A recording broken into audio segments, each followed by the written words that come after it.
Queridos, elevemos neste momento a nossa oração a Deus nosso Pai, ao nosso querido Jesus, nosso Mestre, e a todos os benfeitores da vida maior, para que amparem os nossos bons propósitos e nos iluminem nesta noite e para toda a nossa eternidade. Que a Tua paz, Senhor, envolva-nos a todos, hoje e sempre. Que assim seja. Então, é com muita alegria que nós estamos hoje refletindo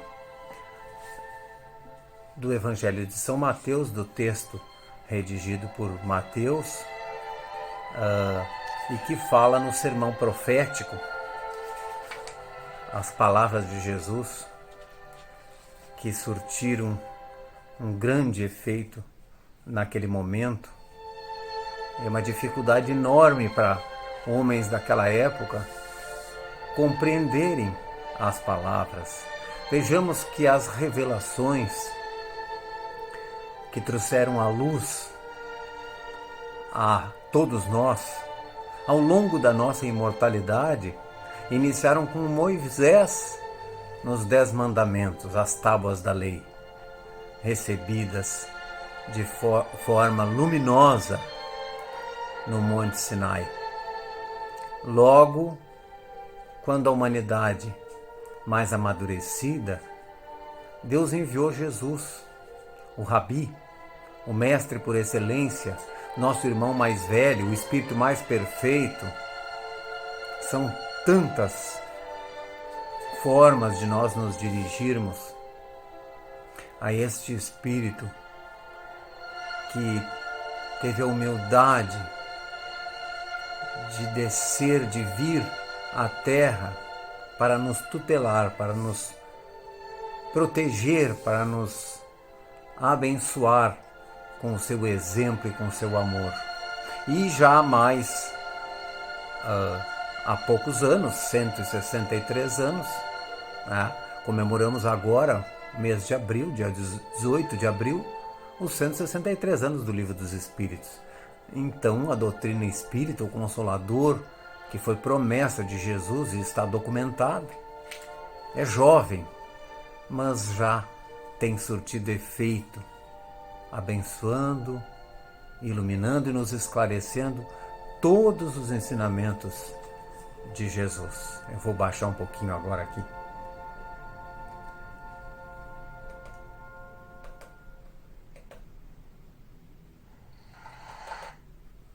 Vou baixar a música um pouquinho agora. Então, retornando. Primeiro Moisés, depois Jesus, com o Evangelho de amor, a Boa Nova, e nesse terceiro momento, então, a doutrina dos Espíritos. Foram os Espíritos que vieram esclarecer, em nome de Jesus, com a permissão de Deus, as verdades contidas no Evangelho, e dando continuidade a esse processo de amadurecimento de nossas próprias vidas ao longo das nossas múltiplas encarnações. Fomos aprendendo, passamos por sofrimentos graves, e ainda hoje a humanidade se vê às voltas com essa necessidade de evoluir através da dor, mas nós temos também o caminho do amor, da compreensão, do entendimento, o caminho da caridade, do perdão. São caminhos traçados pelo Mestre. E o Espiritismo veio complementar, veio explicar. Mas no momento atual, estamos todos passando por esse momento que para uns não é nenhuma novidade, porque estava escrito, né? Desde o sermão profético, já Jesus anunciava. E nós achamos por bem trazer essa reflexão hoje do Evangelho de São Mateus, que relatou o sermão profético, a grande tribulação. E ele nos alertou que quando, pois, nós observássemos a abominação da desolação que foi predita pelo profeta Daniel, entrar nos lugares santos, o que lê, entenda. Então, lugares santos são os templos, é o símbolo, os lugares santos são o símbolo das religiões organizadas do nosso planeta, as quais se transformaram em instrumento de opressão dos povos.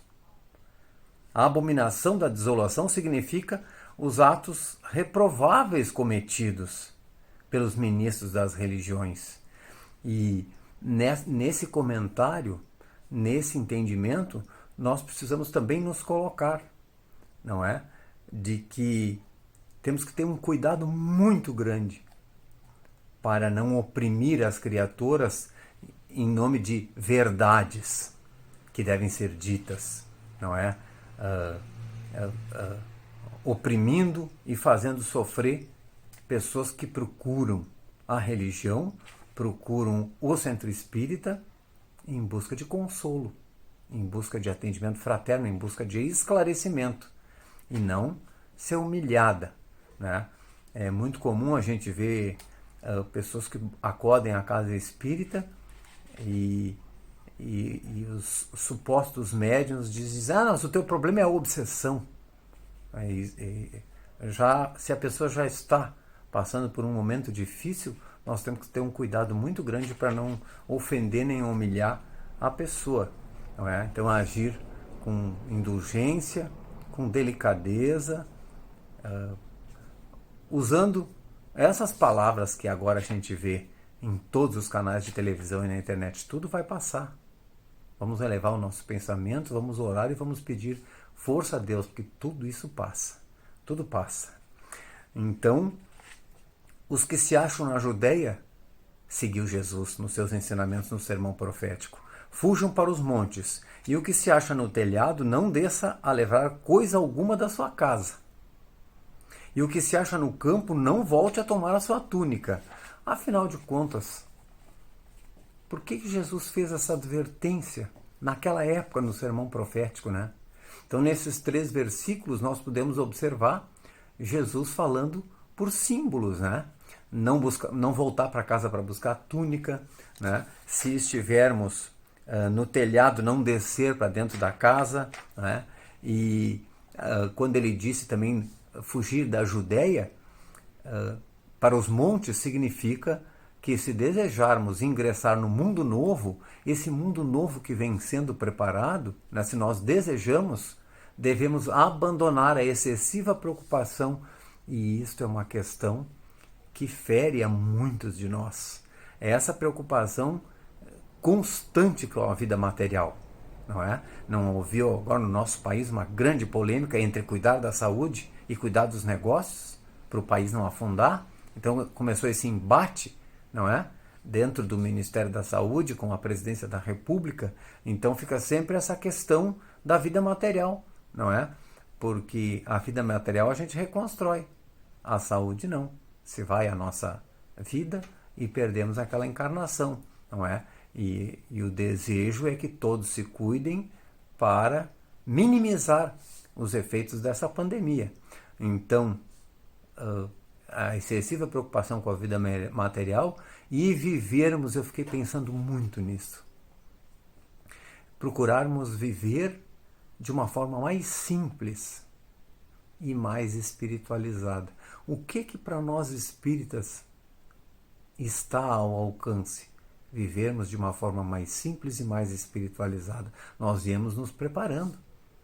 Em toda a nossa trajetória, desde que Deus nos criou, nós viemos nos preparando para nos tornarmos mais espiritualizados. Então, na medida que nós nos espiritualizamos, nós vamos nos desapegando da matéria. Não vamos dando tanta importância, não é? tanto sufoco por causa da vida material, né? Porque o pai jamais deixou seus filhos ao desamparo.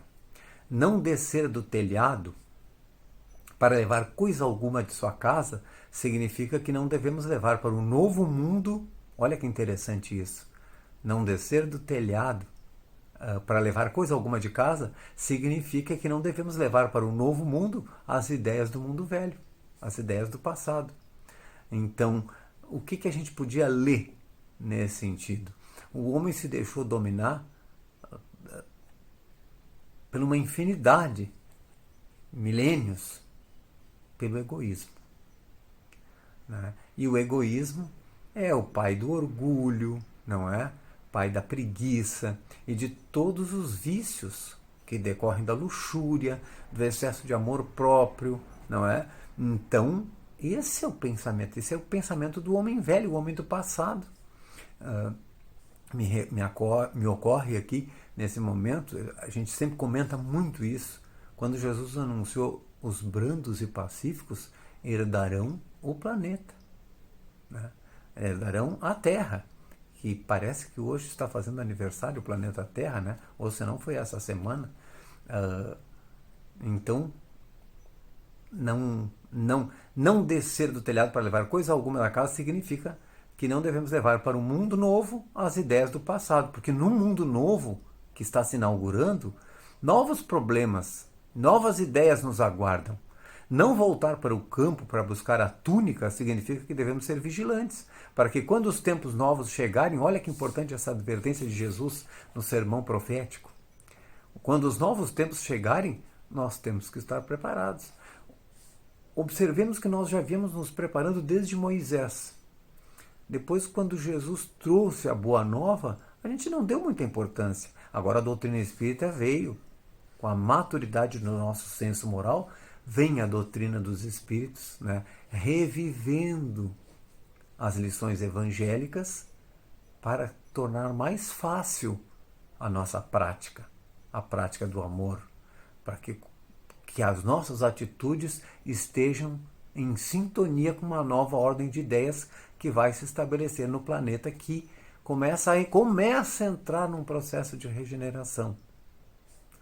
A dona Sueli Schubert, nesses vídeos que ela gravou, entrevistas recentemente, a gente encontra no YouTube, ela fala da transição.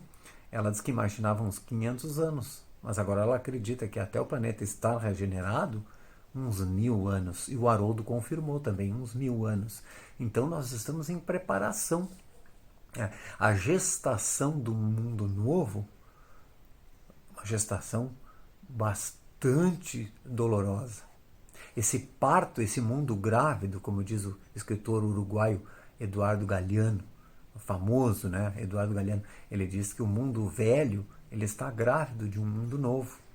Mas ele acredita nesse entusiasmo, nesse bem maior que o mundo novo vai trazer, né? Essa energia que contamina esse entusiasmo é Deus na criatura humana. Então nós temos que estar, como ele diz aqui, preparados, mas não levar as ideias velhas para o mundo novo. Sejamos preparados, pois se não estivermos, não haverá mais oportunidade para que nós nos preparemos. Então o momento é agora. Continuando o sermão profético. Mas ai daqueles que estiverem pejados e dos que criarem e das que criarem naqueles dias. Tomando a infância como símbolo da inocência, Jesus nos adverte de que nos últimos tempos o desvairamento dos homens nos caminhos tenebrosos do mal não pouparia sequer as criancinhas inocentes, nem o sagrado estado das mães. E realmente o que a gente tem visto é muita criminalidade, muita violência nesses tempos de tribulações pesadas contra a mulher sendo agredida, né? E os filhos às vezes sendo massacrados por um pai alcoolizado ou drogado e assim por diante. Então Jesus continua dizendo: rogai, pois, que não seja a vossa fuga em tempo de inverno ou em dia de sábado. O que ele quis dizer com isso? Que a nossa fuga não fosse em tempo de inverno ou em dia de sábado. Devemos orar e vigiar para que quando tivermos de passar pelas duras provas, e talvez seja a nossa situação nesse momento, nessa encarnação, estejamos passando por duras provas. Estejamos preparados para suportá-las cristamente. Como é que a gente no capítulo Bem-aventurados os aflitos, no capítulo 5 do Evangelho segundo o Espiritismo, fala no bem e o mal sofrer, né? Como é que a gente suporta as dores cristamente, né? Tirando delas o máximo proveito para o aperfeiçoamento do nosso espírito. As provas leves ou penosas são para todos nós. A pandemia, por exemplo, agora não envolveu o mundo inteiro? O nosso planeta inteiro adoeceu? Uns adoeceram de medo, outros contaminados pelo vírus. Outros precisam trabalhar para salvar vidas, vivem naquela ansiedade, aos quais nós todos precisamos nos reunir para orar constantemente, irradiando os nossos desejos de amor e de paz, de vibrações positivas.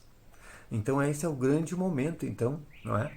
Para que nós iniciemos esses estudos do Evangelho segundo o Espiritismo, né?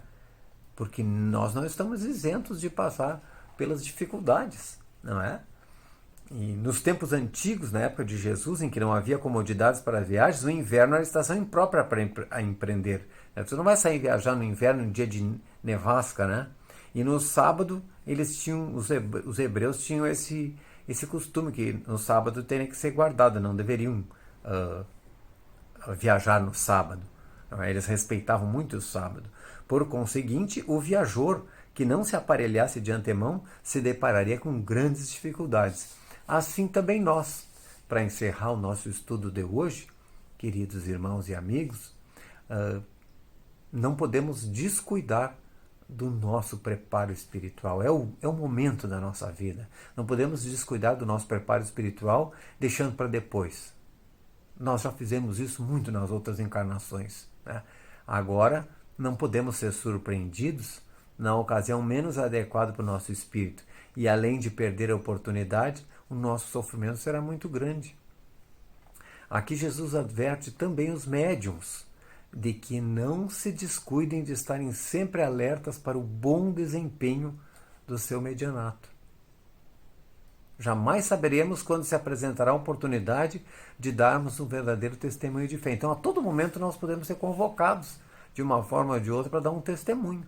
Roguemos, pois, que sejam quais forem as circunstâncias em que nos defrontarmos, não recuemos no cumprimento das nossas tarefas e do preparo da nossa alma.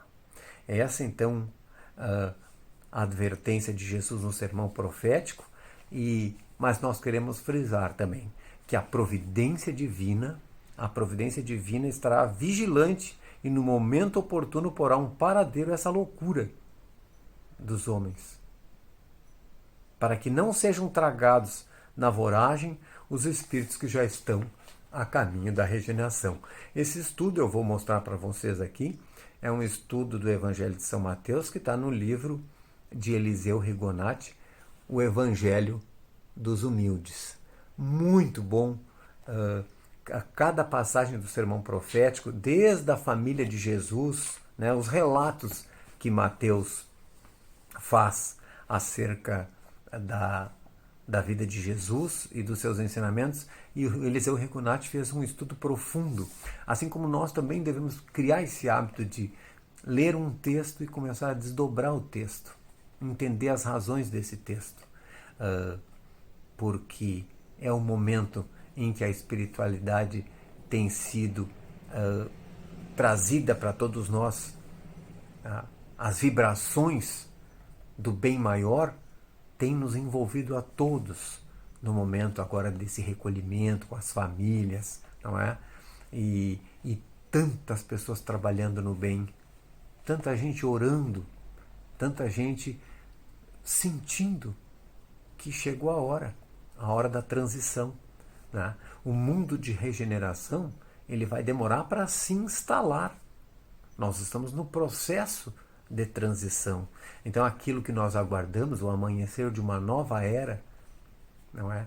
Onde o bem terá predominância sobre o mal, porque o mal não desaparecerá 100% da Terra, porque nós ainda temos pequenos vícios, não é?